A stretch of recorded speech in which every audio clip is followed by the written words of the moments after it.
We are go. We are live at present. So very good.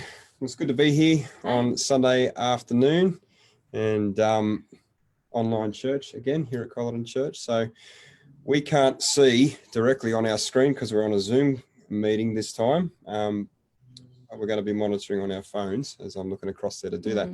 But if you're jumping on now, we want to welcome you to Culloden Church online and for this very exciting day that we have, an hour ahead, that we have Glenn Cameron, who's a psychologist at Restoring Hope Counselling in St. Mary's and is a good friend of ours. And we're really excited to have him as part of church today. And he's going to be sharing on anxiety. And so most of us will be aware that anxiety is, quite prevalent within society in general. And certainly in my line of work as a chaplain, as a pastor, I've seen that even spike higher.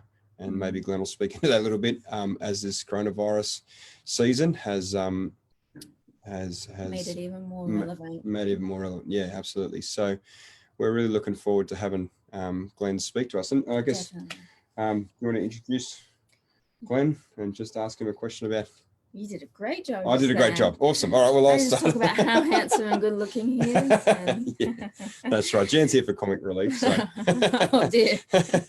So, Glenn, just wants you to say hello to everybody and maybe just share a little bit about yourself before we kick into the talk on anxiety. Thanks a lot, Shannon and Jan. It's really great to be here today, and I'm excited to talk about this topic. But a little bit about me.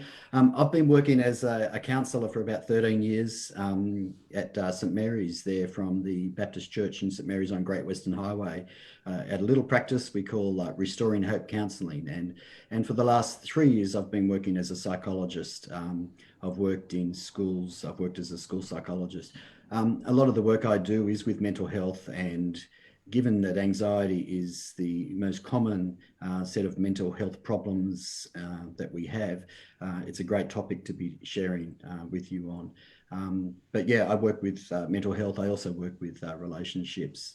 And on a personal note, I'm a musician, and I have a wife and 2 grown kids, and a lovely daughter-in-law, and step-grandchild. So that's about me. Oh, that's exciting. Now, you haven't told us everything, mate, because there's some really important detail you've left out. You haven't name dropped Mariah Carey. So do you want to just quickly tell everyone? Because they're all been wondering about that, because we dropped that in our promo. So I'm sure everyone's wondering about this moment. So you can either confirm or deny. Okay. Look, I tell you, if I say this, you have to promise not to mention it to Mariah, my very good friend. But actually, she's not a very good friend. I did have a claim to fame that I was part of a singing group that were asked to perform with Mariah. I think she was the main person that everyone was watching, but I got to sing with this choir, and I got to within about 2 meters of Mariah, and I think she might have looked at me, but I don't know. So there you go. There's my claim. Oh, that's brilliant, mate. That's great. That's brilliant. So if you got nothing out of today, you certainly got something special. So someone who thinks he may have saw Mariah, who almost stand close to it. Very good, mate. Very good. Well, what we'll do now is we'll just switch ourselves off, and we just love for you just to speak into anxiety, and then we'll have a bit of a Q&A afterwards for everybody. So if you do have some questions, we'd love for you to comment on the page underneath there, and we'll get to those questions because we're just leaving a fair amount of space for a Q&A afterwards. So as Glenn talks, questions might be coming up for you, so just put them up there straight away so you don't forget them, and we'll make sure we get to as many of them as possible after Glenn shares for a small time. Yeah. So we'll leave it over to you, Glenn, and then we'll have a Q&A afterwards. Thanks a lot. So again, thanks for inviting me to the Culloden Church live stream. Look, anxiety is really an important topic given the current scenario, and there's a lot of worry around, isn't there? People are worried about their jobs. They're worried about having enough money. The government's worried about the finance of the country, and we're worried about health. We're worried about whether or not we can get the medications we want, and wow, weren't we worried about groceries? I mean, toilet paper, really? Mm. So crazy stuff. And you know, worry can do that to us. And you know, we are a bunch of worriers. So I'm going to talk about worry, or more specifically about anxiety. And in fact, that's kind of what anxiety is. It's excessive worrying.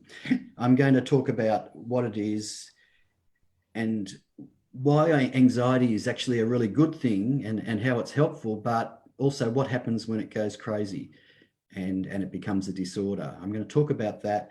I'm going to give you a really simple model to try to understand how some of the things that we do in our everyday life can lead us to become more anxious. And then we're going to practice maybe a couple of skills in how to, just some really practical things that we can do to help manage our anxiety. So join us and make sure you put down your questions. And I think Shannon and Jan are going to answer all the questions, so it's going to be great. So, all right. So anxiety is literally excessive worry, but it's more than that. It's kind of a sense, we have a sense of uneasiness, and sometimes anxiety can come out in this thing we call panic. And panic is where we have a very, very powerful anxiety, you might say, and it happens in a short period of time, and we feel out of control, and we sometimes even feel like we're going to die. And I want to talk about why we have it, and to a large extent, anxiety is really adaptive. In other words, it's something that helps us. It kind of helps us deal with threat, because anxiety is an adaptive response to a perceived threat. When we think something's dangerous, we feel our body changes. Stuff happens to us, and we feel this thing called anxiety. It's closely associated, or really, you've probably heard of this before. You've probably heard of the fight-flight response. And I want to talk about that first, because that helps to explain what's happening to us when we're feeling anxious. So let's start. So fight flight is the response that the body goes into when it perceives there's a danger. And the main thing it does, once the brain decides there's a danger, it releases adrenaline into our blood. It releases it into our blood. And now this adrenaline, I want you to understand what it is. It's the same stuff they pump into your heart if you have a heart attack, if your heart stops, and it makes your heart go super fast. It's included in those little EpiPens that when someone has an anaphylactic shock. So it's a very powerful chemical, and it does a lot to us. Let's go through what it does. So when we have this perceived danger and this adrenaline goes into us, it increases our heart. It opens up our airways, and it makes our breathing go fast. It even opens up your nostril airways to let more air go in. It increases the amount of coagulants in your blood. It makes you sweat. It constricts the arteries that send blood going down to your stomach and a lot of your internal organs. You might think, why does it do all these crazy things? It releases glucose. That's basically the foundation of energy in our body. It makes us very super alert. We become very vigilant to anything that's going around. We notice the slightest sound when this adrenaline's in our blood, and it makes our muscles get pumped up. What else? There was one other that I wanted to mention there.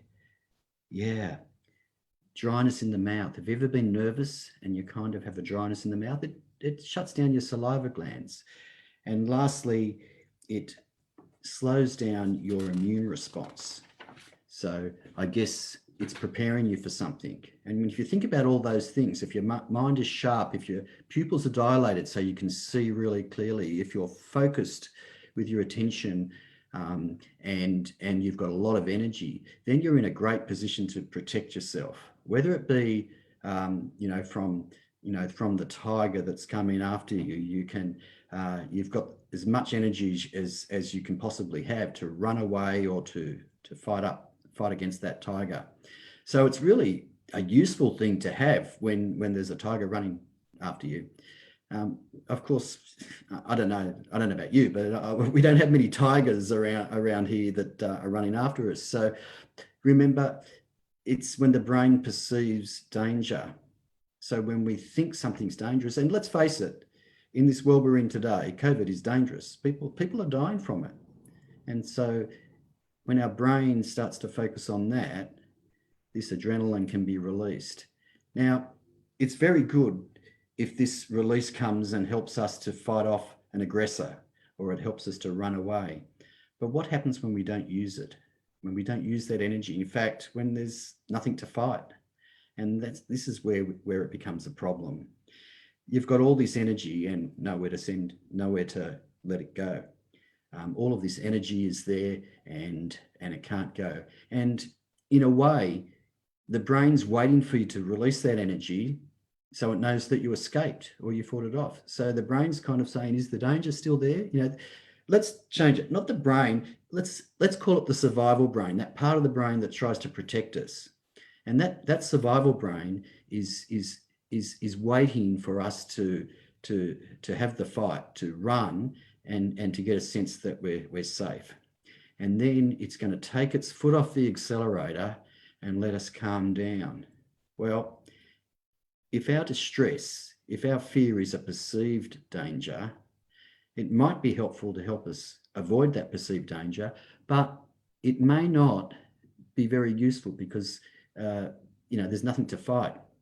So we may move past that perceived danger and start to feel a bit better, but the brain is still on the alert. It's still waiting to look for the danger. You haven't signaled it that you've escaped. And so maybe it's going to just keep its foot tapped on that accelerator, just being ready. And so we can have this sense of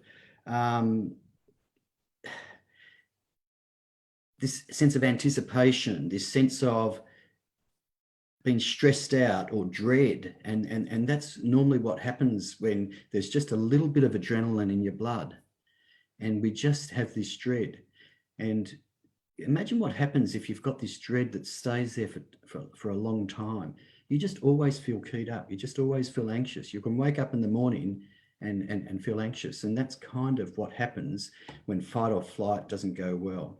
And it can cause other disorders that we're not going to talk about today. But generally, this fight or flight is creating the physical sensations of what our anxiety is. And so that's kind of anxiety. It's great to protect us, but sometimes it can be unhelpful. So I want to talk about what to do, because if we're in a society where there's no elephants and tigers chasing after us, but we are perceiving danger, maybe there's some things we can do to manage that. Maybe we can kind of soothe our survival brain, teach it that we're actually not in danger and that we can protect ourselves. So I want to show you a really simple model.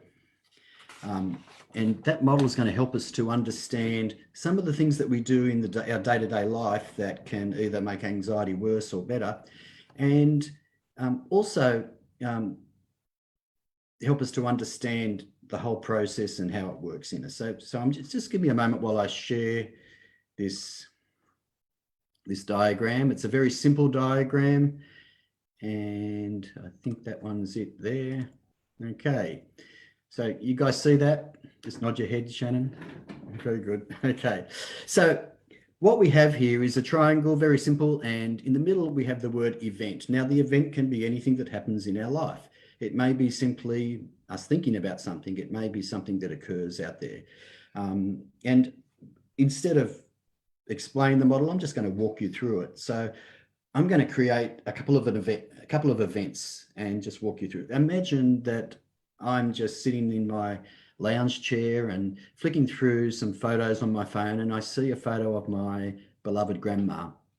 I love my grandma. We used to go around there for meals on Sunday. She'd cook the best roasts in the world, and she was very sweet. And I would look at the photos of her, and I would think about the time that I spent with her. And you can see that first corner of the triangle. This event of seeing a photo activates my thinking. And after a while, as I think about the good times, I might have the feelings of happiness about how great it was. But of course, she's long gone, and I may think of the fact that I've lost her, and I may start having sad feelings. If I have those sad feelings, so now we've moved from the event to thinking over to the feelings part of the diagram. Well, you know what happens when you're a bit sad, don't you? You kind of tend to pull away from people, and you may even cry. So they're the kind of things that I might do. I'm going to use another example now. Some of you young folk will know about this, going for the driving test. You've put your 120 hours in, and I'm sure you've been honest about it. And as you're coming up towards the day, you're thinking about all the things you've got to remember, and you're thinking about your friend who did it and got through, and you want to make sure you get through too, or your friend who did it who didn't get through, and you wonder, oh, will I make a mistake? And the more you start to worry and think about those things that might go wrong, the more you will feel anxious. So you've got an event, which is an up and coming exam. You've got thoughts about what might or might not happen. And then you've got the feelings that will come up. And there's a few things that might happen when you've got those feelings. If you are feeling worry and anxiety, you may find that you're not thinking straight. You may find you're a bit irritable, or you may find that you just don't sleep that well. And you can see how that's going to impact your ability to do the test. So lastly, one that's really common to us all and to me, I remember one morning driving to work. It's about a 30-minute drive, and I was listening to all the news reports. And as I got closer to work, and I was listening to what's happening in the nursing home locally, and I'm listening to what's happening, with lockdowns here and there, and poor people on boats and things. And I noticed that I was feeling a little bit on edge. I thought about it. The event was listening to the radio, and the feeling was just to be a bit on edge, a little bit anxious. And I noticed that my body was tight. I noticed that I was just not feeling great. So you can see how, I'm going to move back to the picture of me, but you can see how when events happen in our life, big events, little events, just a thought even, they can create this scenario where thoughts impact our feelings and feelings impact our behaviors. And in fact, that triangle doesn't just go one way. So anxiety may come about because it's an emotional response to overthinking about our worries. It may cause us to avoid things that we think are dangerous or that we worry about. It may cause us to be irritable. So that package work. That diagram also helps us to understand the kind of things that we might be able to do to manage our anxiety. In fact, we can come up with strategies in all three of those corners. We can come up with thinking strategies, we can come up with feeling strategies, and doing strategies. I'm going to start with some doing strategies. And so if you've got a pen, or you can play this back later and write them down, here are some basic things that you can do to help manage fear, anxiety, or worry in your life. So the first thing is, what you put into your body makes a difference. Remember, things like caffeine or tobacco, these are stimulants. These actually key you up. They actually make your body feel a bit anxious. And so managing what you eat, even high sugar content food can hype you up. And so watching what you put in your body is really important. The second thing that I want to mention is managing sleep. Those of you who've got kids, you know what they're like when they don't sleep. They're just grumpy as. Well, I hate to say this, but us too. When we don't sleep well, we're just not good at regulating our feelings. And if we're having some nervous feelings and we're tired as well, we're not going to do it as well, and we're going to find that it can actually make it worse. So managing sleep is absolutely crucial. Now, I want you to think about fight flight and what happens in our body and all that excess energy. So do you think maybe exercise would be a great idea? And actually it is. So regular exercise, I know it's the doctors tell us that all the time, but it actually helps you with anxiety as well. If you're feeling anxious, work off some of that nervous energy. But you know, it's not great to exercise, do a lot of aerobic exercise just before bed, but for someone who's highly strung, sometimes just getting yourself a little bit tired from exercise can help. So yeah, exercise is a good one. So there's some of the behavioral things, some of the things we can do. Let's have a look at the emotions. So emotions are kind of in two places. They're in your head. This side of your head here is where this side of your head here, you process emotions, but this side you process the words. So we have words like fear or like worry or like anxiety, but mostly where we experience the intensity of our emotions is in our body. So if we can regulate our body, then we're going to be able to regulate our emotions. And so here are some how about we practice one? If we can get our heart rate down, we're going to feel so much better. If you're anxious, your heart rate's probably much higher than its resting rate. And here's a great little trick. You've heard of mindful breathing or breathing exercises for this, but did you know that if you exhale longer than you inhale, that will cause your heart rate to gradually slow down? Let's try it. I'm calling this 7-11 breathing, okay? So we're going to breathe in for a count of about 7, and we're going to breathe out for a count of 11. So really slow on the out breath. With kiddies, we hold the hot chocolate. I call this hot chocolate breathing, and you just blow the hot chocolate so it doesn't spill, okay? So, or for adults, you might hold a candle there, and you want to blow so the candle doesn't go out. So really light on the out breath and normal on the in breath. So let's give it a shot. So just in, 2, 3, 4, 5, 6, 7, and then out. 2, 3, 4, 5, 6, 7, 8, 9, 10, 11. And in, 2, 3, 4, 5, 6, 7, and out. 2, 3, 4, 5, 6, 7, 8, 9, 10, 11. Now you don't have to count. The counting kind of is a bit distraction and difficult, but if you get your breath into a nice steady rate and have a nice slow exhale, what you'll find is your heart starts to settle. Even doing it twice, then you might find that you're a little bit more settled than you were. I am.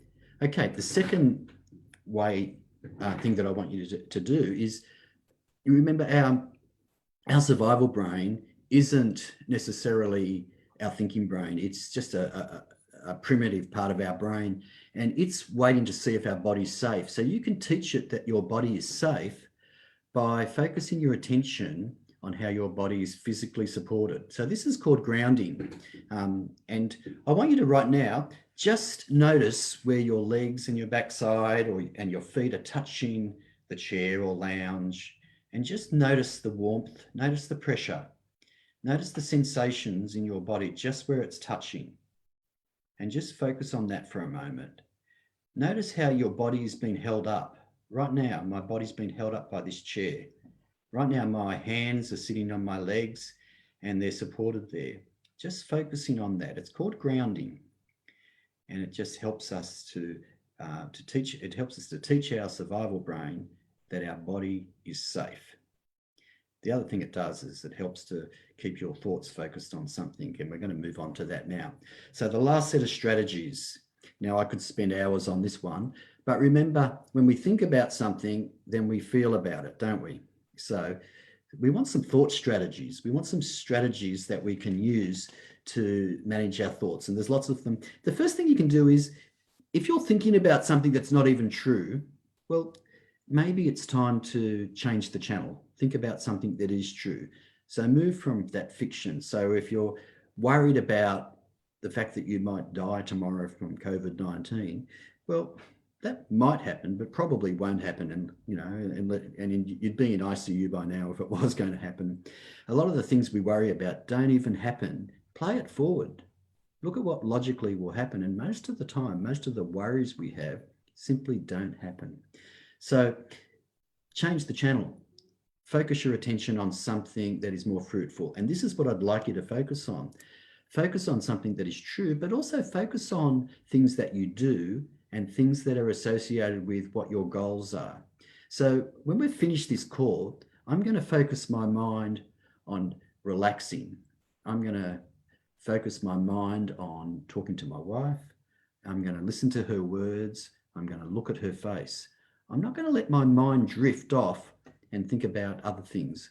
I'm not going to allow it to think about the things that worry me, the things that upset me. I'm going to change the channel. I'm going to focus on the here and now. So I'm going to look at her. I'm going to listen to her. I'm going to put my arm on her shoulder and I'm going to feel her, and that's going to ground me and help me to have my mind to be able to focus somewhere.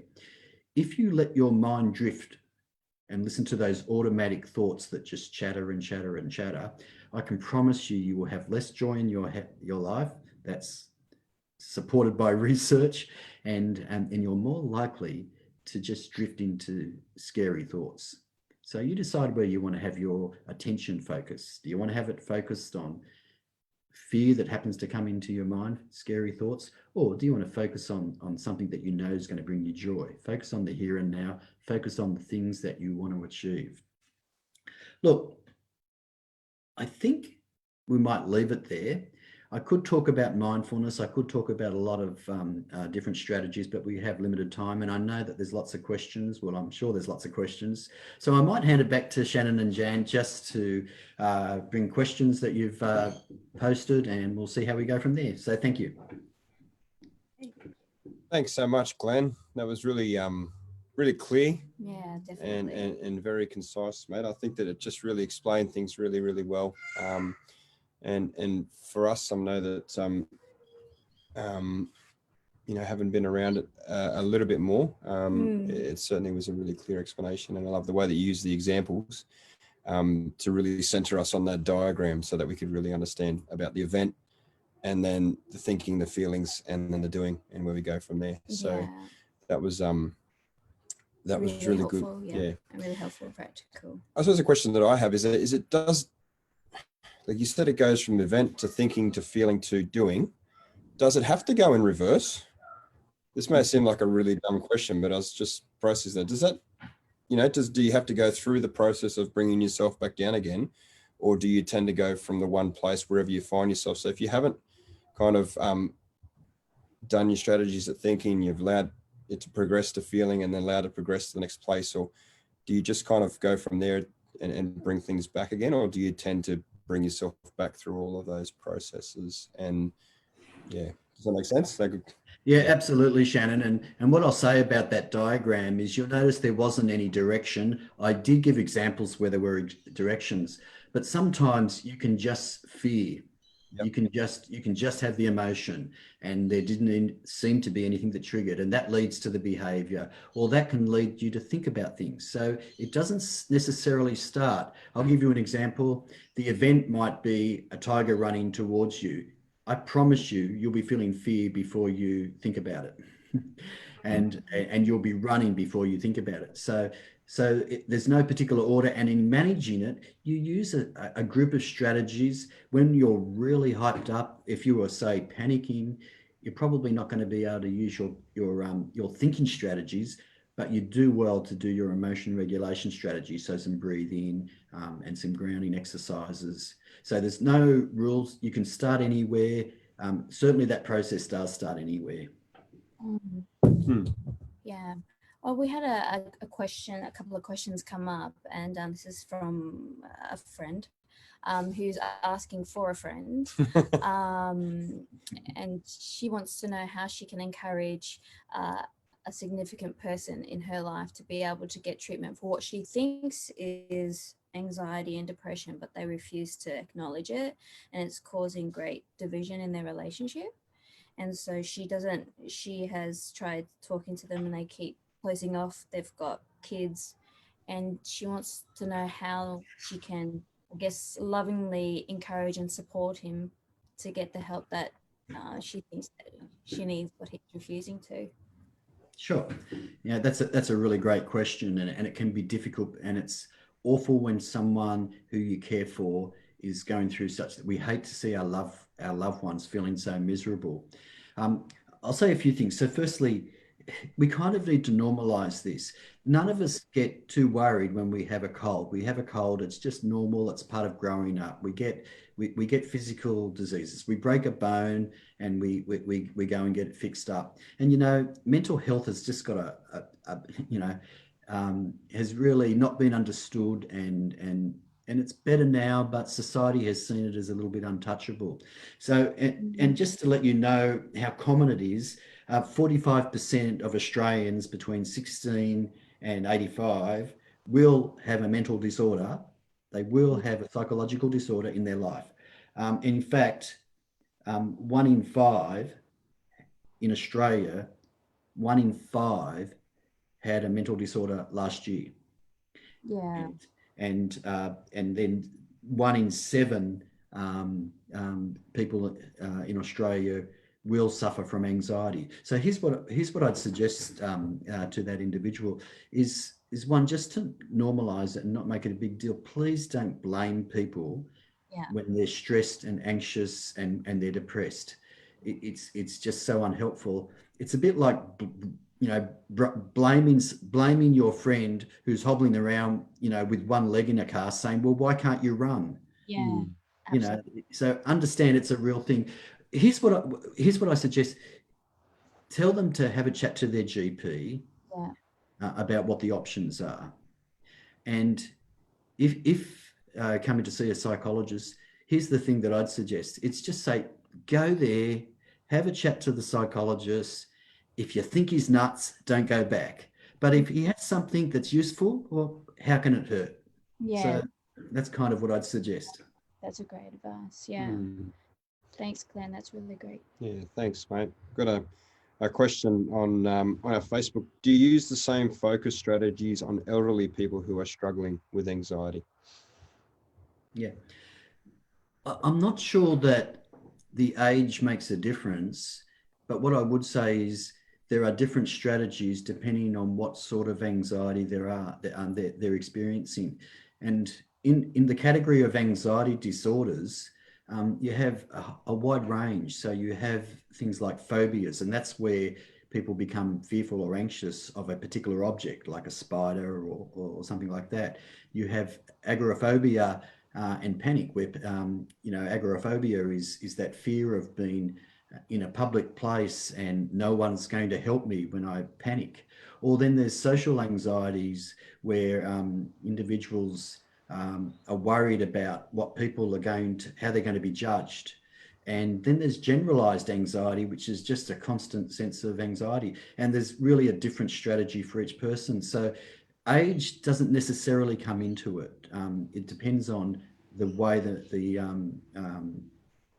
anxiety is manifesting. The strategies I've talked to you about will work for everyone, but there will be additional strategies I would use for some of those categories. Yeah, definitely. Yeah. That's good. Yeah.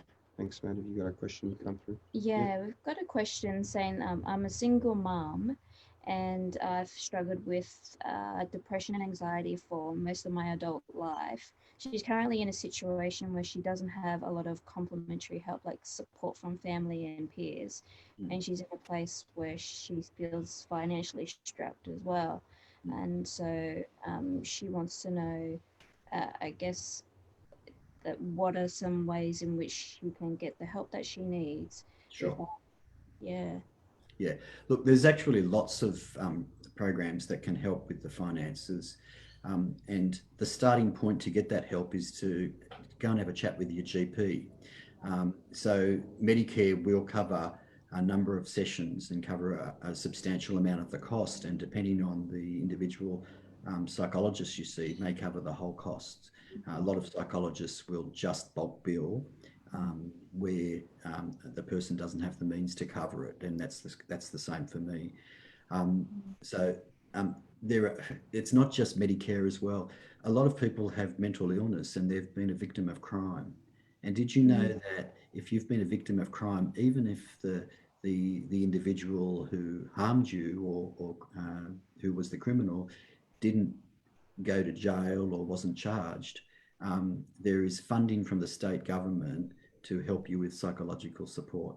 And so there's lots of programs, and the way you find out about them is you have a chat to your GP. I'm sure that single mum lady, I'm sure there would be something for her, and there'd be support for her in the community.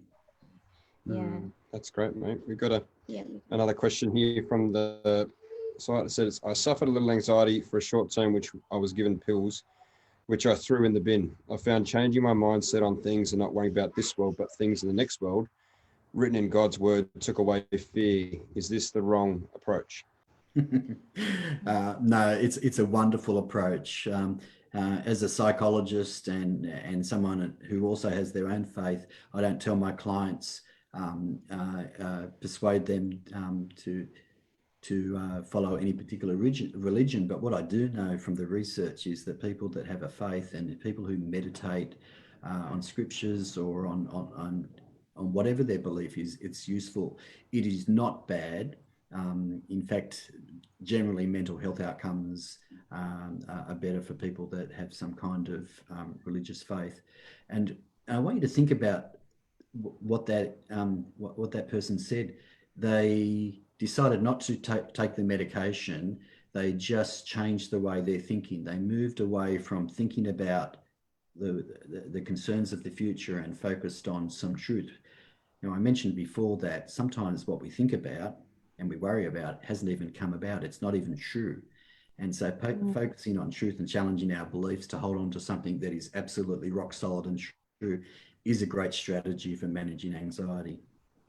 Yeah, definitely is. Yeah, we've got a lot of questions like that saying, you know, is it a conflict of faith to be able to take medication? Should I just be dependent on God, or should I be able to do both? Does it make me weak as a person to be reliant on, you know, medication in order to help me? Should I just be reliant on, you know, medication to be able to do all the work for me and solely trust in God? So that's a lot of questions where they were struggling with a lot of stigma attached to being able to get help and be able to take it. And the medicine, is that complementary or is that against, I guess, their own faith and beliefs? These are wonderful questions. And how can I answer that question? Most of us, most people of faith, when they have a virus that, have an infection, they won't balk at taking antibiotics. Yeah. If we have a headache, we may take a Panadol. If we have a broken leg, we'll get our leg treated. And I want you to understand that getting treatment for mental health falls into the same category. I'm not weak because I've got a cold. I'm not weak because I get COVID-19. These are things that happen to our body, and so is mental health. And so we need to stop stigmatizing, putting it aside and calling it a personal weakness. Having a mental health problem is just a normal part of the human condition. It's because sometimes our body doesn't do as well as it might do, and it takes time to get better. And so I want to encourage you to recognize that it's not a weakness to take medicine. It's not a weakness to not be able to be as healthy as someone else is. It's just the human condition. And rather than thinking about your weakness, think about moving forward and saying, well, I want to overcome this. And what are you going to do to overcome it? And let me tell you, if I break my leg, I'm not going to feel weak by going to the hospital to get it set. If I have depression and anxiety, I'm not going to turn away from treatment that's going to help me to overcome that. And if we look at it in that way, I think many of us will overcome. It is the stigma associated. Mental health is associated with those crazy people that you see on TV. They focus on people with mental health problems being murderers, and it's just not. People with mental health problems are like us. It's just normal. And so yeah, talk to a GP and work out what the best treatment is. Yeah, definitely. Mm. Yeah, that's really great. Yeah, there's a lot of that. There's a lot of that. How do I destigmatize, the feelings of anxiety with my family when they don't understand or don't take it seriously? How do I deal with social situations when my friends are really so different from me and I can't even hold a simple conversation?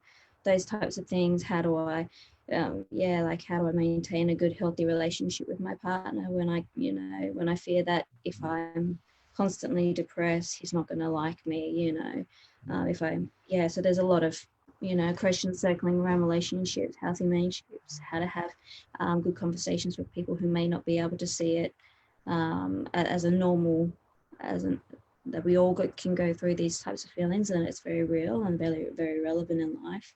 Mm. So there's a lot of people just asking about just how to be able to, less stigmatize this so they don't feel quite so alienated in their life. And yeah, I'd like to say a couple of comments about that. When we're more informed, when we talk about it, when we are open about it, it becomes less stigmatized.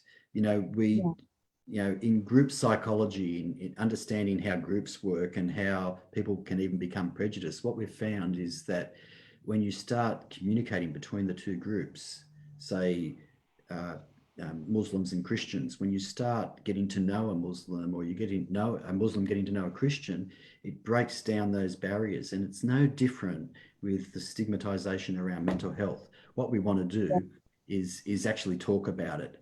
We want to talk about our feelings, recognize that this is just part of the human condition, and sometimes our mental health isn't doing that well, and more normalization, I guess, is the word I would say. And yeah, it can be really tough in a relationship where you've got sometimes people turn up in my practice and they'll say things like, I don't believe in mental health. Or phrases like that, and it's pretty easy when they come in and they say that, and I say, so why are you here? But some people just, it's not part of their experience. So look, websites like Beyond Blue and Black Dog, and there's a whole bunch of online resources, just will help to educate. And that's what we want to do. We want to educate people on this part of our health, this part of the human condition. And that's actually going to help break down some of these barriers.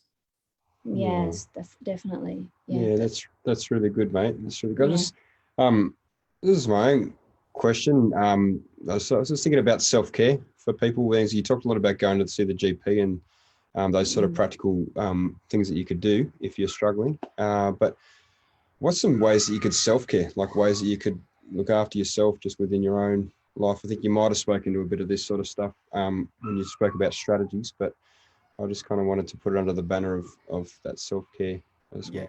You could. Yeah, that's great stuff. And I'll just reiterate some of the things I said before, making sure you get, having healthy sleep and wake patterns is fantastic. Having those rhythms in place. So being awake, getting some sunlight, getting outside, exercising, and relating with other people. Even if you've got social anxiety, find people that it's safe to be with and spend, even if it's 5 minutes, see if you can get your 5 minutes to become 10 minutes. Build up resilience to that. Don't allow anxiety to pull you away. Don't allow depression to leave you in your bedroom. One of the things that we know about depression is we kind of feel stuck, and we end up not wanting, not imagining that we're going to enjoy going out. But the truth is that even people that are depressed, if they push through, if they decide I'm going to go out anyway, that's actually part of the solution. That actually helps them to start to re-experience some of the positive feelings. So when it comes to self-care, it's the same old. It's have a good diet, it's have healthy habits of exercise and sleep, and a reasonable diet. And what I would add to that is that we humans don't do well in isolation, which is why the government are making a big deal about mental health right now. They know we humans don't do well in isolation. We are social animals. We need someone watching our back. And so if you're isolating yourself or you've been isolated, self-care is to meet with another person, even if Yeah. it's go to the shop and buy something just to say, hi, how was your day, to the checkout chick. Just engage with a person. It actually does help us. So, yeah, there's some thoughts anyway. Yeah, that's really good. I think that Jen's going to ask a question again, but I think that one of the people associated with the school, she said to me just the other day that she feels there's a couple of safe places for her to go to, and this is kind of, you know, stopped her from being able to have those safe places to go to at the moment with the COVID-19. So she's really looking forward to having those spaces to get to again, and trying to adjust to that, to be able to have some more one-to-one sort of stuff as well. So I really like that you tackled that social anxiety part of that, and speaking about trying to get that 5 minutes. I think it's just a really, really good tip. And building resilience. Building resilience. So yeah, definitely. it's really good. That's great. We have another question, Glenn. What's our time?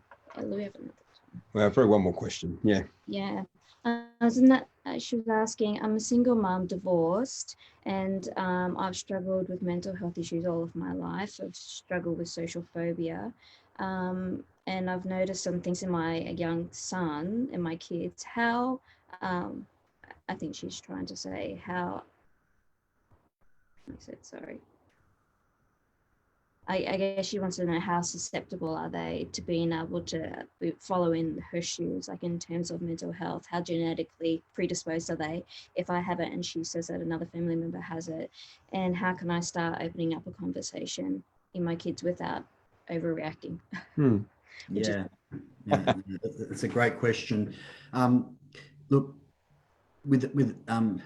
I haven't got some statistics right in front of me or the things, but what I would say about anxiety disorders is there seems to be some genetic factors, but we have yet to identify any particular genes. So we notice that twins tend to have the same, tend to be more likely to have it, but it's not always the case.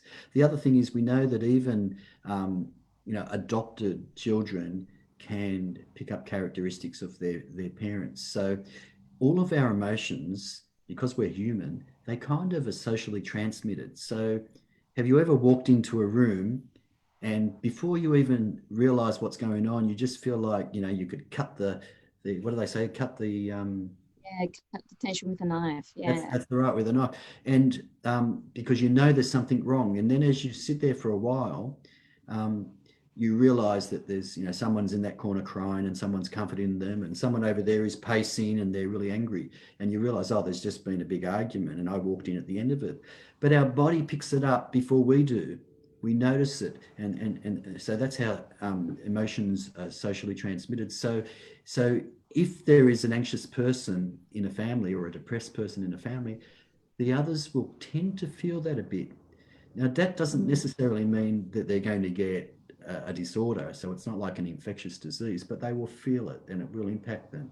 And so here's an additional strategy for managing emotions.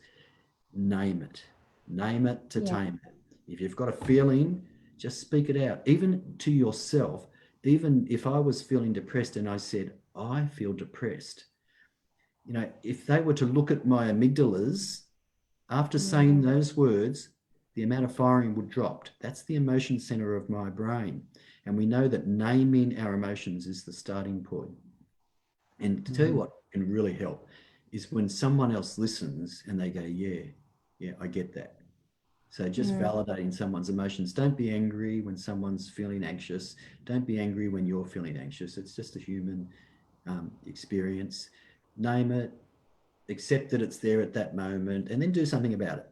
But don't try to pretend it's not there. Don't try to be shameful about it. Name it, and then you use some of those exercises I talked about before. And if you've got anxiety, make sure that, like, if you've got a broken leg, you don't hide that from your kids. Kind of crazy. And if you're feeling anxious, we don't want to put concerns onto our little kids. But if you're feeling anxious, it's okay to say, yeah, I'm feeling a bit nervous. I'm a bit anxious. Yeah, yeah. What about you? Oh, okay. And when our kids know the words and have the language, then they understand what's going on, and that actually reduces their anxiety just knowing. So don't be afraid to talk about feelings to your kids. Have Yeah, conversations. that's really great. Yeah, I think that's really awesome. Thanks, mate. That's fantastic. Yeah, one more question to finish this off, if that's okay. Yeah, There might be. we could go on forever. Like, it's just, yeah, We we could could. go on forever. Just around in terms of us in our faith, and so you mentioned mindfulness very briefly, and I know that sometimes that can come across as like mindfulness. Isn't that some sort of other religion? And speaking very Christian perspective. I know we had a brief chat about this before, you and I, Glenn. So if you could just, for a few minutes, just share your views on mindfulness, a little bit about what it is, and then just why it sort of connects really well to our Christian faith as well. If you could just briefly describe that. Thank you. That's sure. So, yeah, look, mindfulness is something that became very popular in the late 80s and 90s. The reason it became popular, well, certainly from a mental health perspective, was psychologists and psychiatrists.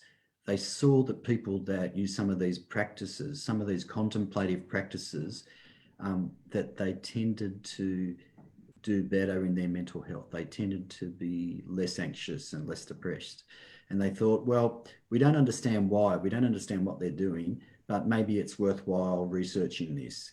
And of course, psychologists don't research deities. They don't try to decide whether a god's there or not, but they did look at some of the practices. And what they found when they did the research is that people that focus attention deliberately on the here and now, rather than just letting their mind drift, what they found is that these people tended to have a higher quality of life. They tended to do better in relationships. They tended to have better physical health, and they tended to have better mental health. And in fact, there's a whole bunch of studies that were done in the 90s around happiness. And one of the studies they did is they just sent they gave an app to these people, and they said, when they'd randomly send a little message to these people on their phone app, and they just have to rate how happy they were. And they'd say, yeah, right now I'm a 4 out of 10 happiness. And then they'd say, what were you doing and what were you thinking about?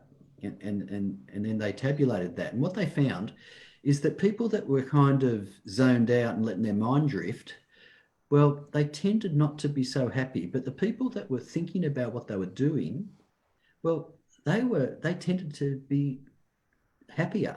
And there's a lot of research to show that we actually have more joy in our life if we're deliberate in where we focus our attention. So daydreaming isn't that great. So to get back to your question about mindfulness and faith, so a lot of faiths, a lot of Eastern faiths, Buddhism, they have contemplative practices, but so do our Muslim friends, and so do Christians. So meditation was part of all of those religions. And so some people of certain faiths might say, well, mindfulness, that came from Eastern religions, or mindfulness.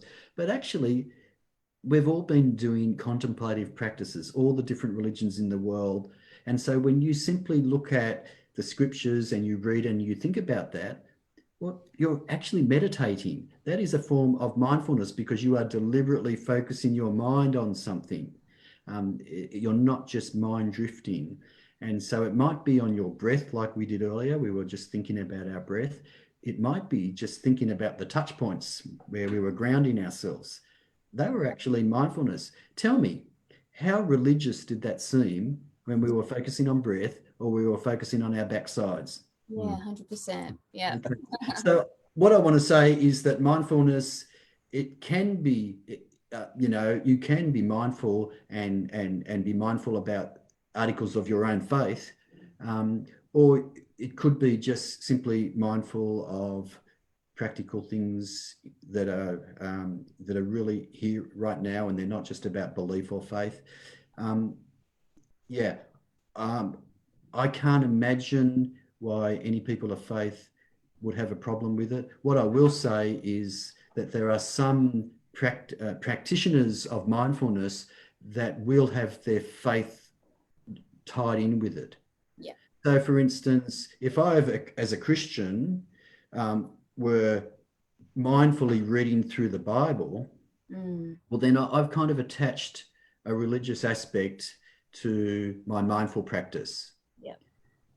But I could be mindful and read any other religious doctrine, couldn't I? Yes, absolutely. Yeah.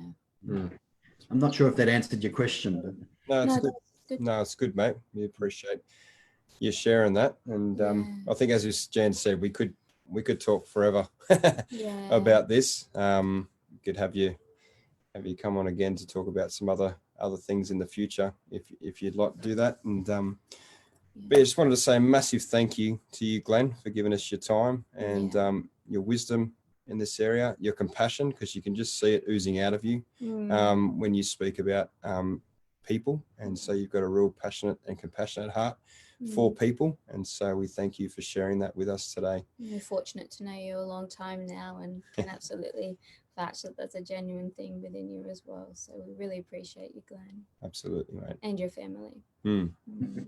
Absolutely. So yeah, would you mind if we just prayed at the end here for you and for those who are listening today before we finish? Yeah, that'd be great. Thanks. Father God, we just thank you. We thank you for being here with us. We thank you for directing this conversation. We thank you for Glenn. We thank you for his heart for people, the things that he's learned, and his willingness to share those insights to help and support others. We pray for his practice, the things that the people that he meets. We just pray that you would continue to help him and continue to guide him as he seeks to help people find their healing. Yeah. And we pray for those who have been listening today, those who are either feeling anxious themselves, struggling with anxiety disorder, or those who just know other people are. And I just pray that you would be with each and every one of them. Verses that come to mind is that we can cast our cares upon you. And so I pray that that you would be present with people who need you in this space right now. Pray for us as a church that we would be a compassionate people, and that we would seek to, as Glenn was saying before, to destigmatize mental health and to really normalize that and to love people through the struggles that they're going through. Yes, God. And so we just thank you for Jesus, and we thank you for your love for us, and we just thank you again for this time. In Jesus' name, amen. Amen.